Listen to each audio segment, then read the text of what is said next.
Assalamualaikum warahmatullahi wabarakatuh.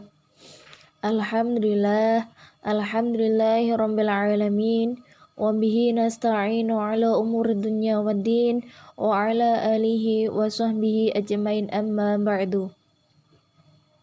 Yang terhormat Bapak Amir Mukminin SPDI MPD selaku Bapak dosen pada matkul kajian teks kependidikan, dan tidak lupa kepada teman-temanku, rekan-rekanku PAI semester 6 STEMAS Wonogiri.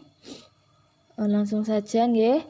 Perkenalkan, kami di sini dari kelompok 13 nanti akan menyampaikan tentang salah satu bab pada kitab Ta'limul Muta'alim pada bab atau fasal 11 yang berjudul Faslun fil wara'i fi halit ta'alumi, yang berarti bersikap warok saat belajar.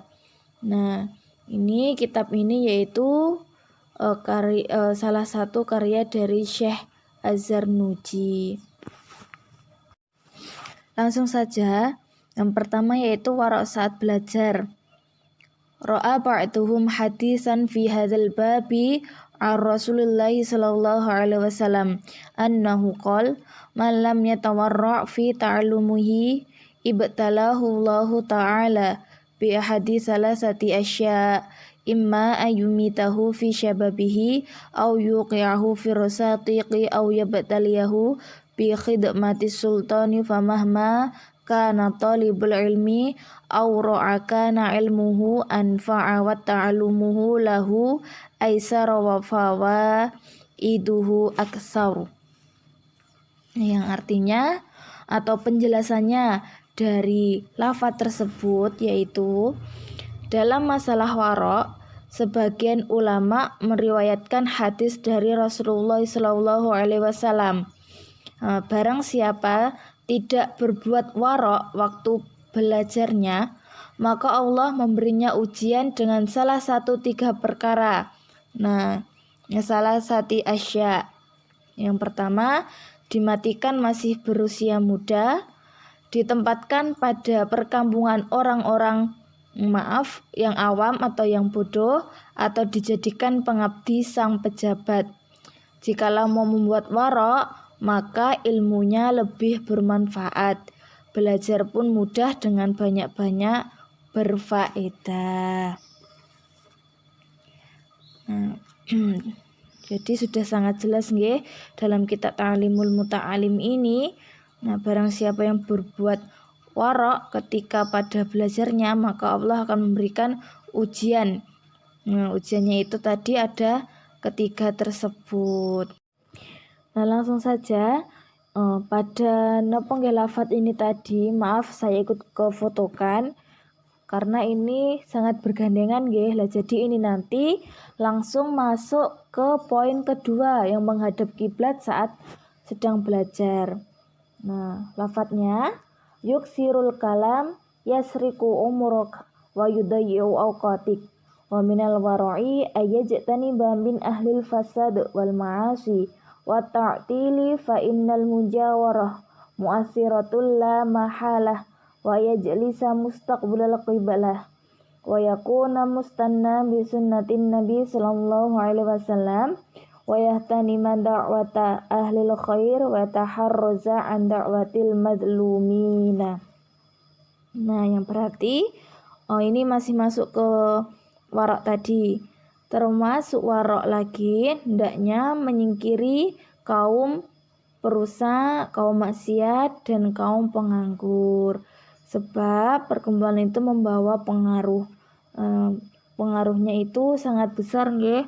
Tentunya kita ketika sedang tak belajar, sedang tak thalibul ilmi, kalau kita tidak bisa menahan diri kita ikut berkumpul dengan mohon maaf orang-orang tersebut, mungkin kita juga bisa terpengaruh dengan orang-orang tersebut. Maka baiknya kita harus menghindarinya seperti itu. Nah, terus ini arti dari ke poin kedua yang menghadap kiblat tadi. wa ayyajlisa mustaqbal qiblati ila akhirih sampai madlumina. Menghadap kiblat pada waktu belajar, bercerminkan diri dengan sunnah Nabi, mohon didoakan oleh para ulama ahli kebajikan dan jangan sampai terkena doa tidak baiknya orang yang teraniaya ke semuanya itu, karena semua itu termasuk warok. Jadi sudah sangat jelas ketika kita sedang belajar, kita diupayakan untuk menghadap kiblat dan kita memohon agar didoakan oleh para ulama dan ahli kebajikan. Seperti itu. Nah, ini kelanjutan dari poin kedua tadi, menghadap kiblat saat sedang belajar. Nah, ini nanti ada hikayah nggih. Nah, ini lafadznya wa hukiya anna rajulaini kharaja fi talabil ilmi lil ghurbati wa kana syarikaini fil ilmi faraja'a ba'da sinina ila baladihima wa qad faqaha ahaduhuma wa lam yafqahil akharu fata'amalu fuqaha'ul baldati wa sa'alu an halibihima wa takrarihima wa julusihima fa akhraju anna julus allazi tafaqqah fi halit takrari kana mustaqbilal qiblati wal misri alladhi husilal ilmu fihi wal akhar kana mustadbiral qiblati wa wajhu ila ghairil misri fattafaqal ulama ila akhirih fil lail. Nah, dari lafaz tersebut mempunyai arti suatu hikayah atau suatu cerita. Ada dua orang pergi merantau untuk mencari ilmu. Mereka pun belajar bersama-sama.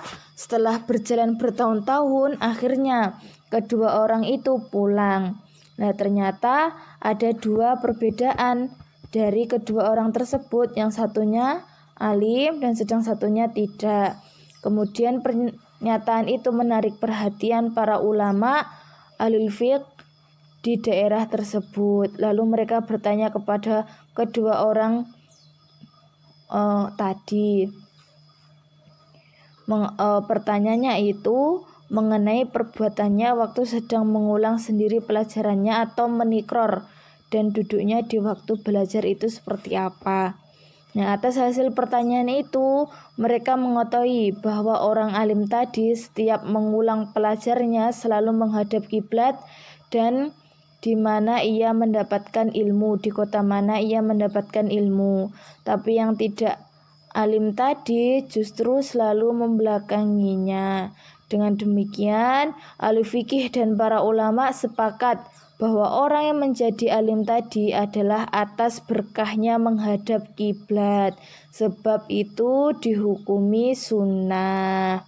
Nah, jadi sudah sangat jelas nggih, menghadap kiblat ketika sedang belajar itu adalah hukumnya sunnah, karena dari perbuatan itu kita bisa mendapatkan keberkahan tersendiri. Lah, ini adalah salah satu cerita yang ditulis oleh Syekh Azhar Nuji pada bab ini nggih, bab pasal 11 seperti itu. Nah, ini yang terakhir atau poin yang terakhir dari pasal ke-11 ini nggih. Lafalnya yaitu wa yang bagi lil talibil ilmi alla yatahawana bil adabi was sunani fa inna man taha wa nabil adabi hurrima sunana wa man taha wa nabi sunani hurrimal faraid wa man taha wa nabil faraid hurrimal akhirah wa ba'dahum qol hadza haditsun an Rasulillah sallallahu alaihi wasallam wa yanbaghi ayyuksira sholata wa yusalliya sholatal khashi'in fa inna dzalika aunul lahu 'ala tahsili wat ta'allum. Nah, yang berarti atau penjelasan dari lafaz ini, pelajar hendaknya tidak mengabaikan perbuatan-perbuatan yang berstatus tentang adab kesopanan. Nah, dan amal-amal kesunahan, sebab siapa yang mengabaikannya, adab menjadi tertutup dari yang sunnah, dan mengabaikan sunnah tertutup dari fardu, dan berarti tertutup dari kebahagiaan akhirat. Sudah sangat jelas nggih. Jadi tentunya kita seorang pelajar itu jangan sampai lupa dengan adab, kesopanan dan sunah-sunah dalam belajar tadi.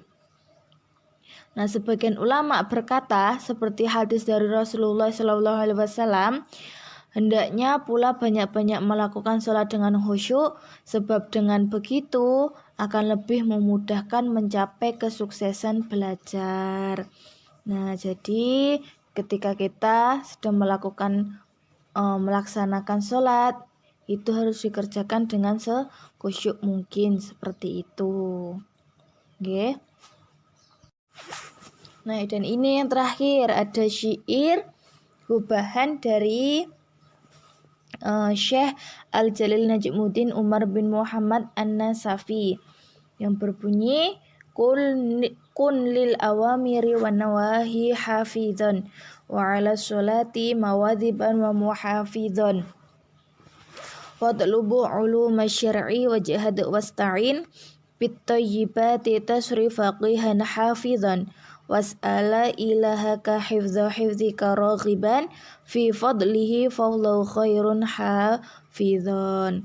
Yang berarti jagalah perintah dan larangan, tekunlah menjalankan sholat. Syair yang kedua, tuntutlah ilmu syariat dan carilah pertolongan melalui makanan yang halal, niscaya engkau menjadi ahli ilmu agama. Dan syair yang terakhir, yang ketiga, mohonlah kepada Tuhanmu agar hafalanmu tetap terjaga hanya karena berharap karunia-Nya, karena Allah sebaik-baiknya penjaga. Seperti itu nggih. Nah, ini syairnya sangat bagus sekali. Seperti itu.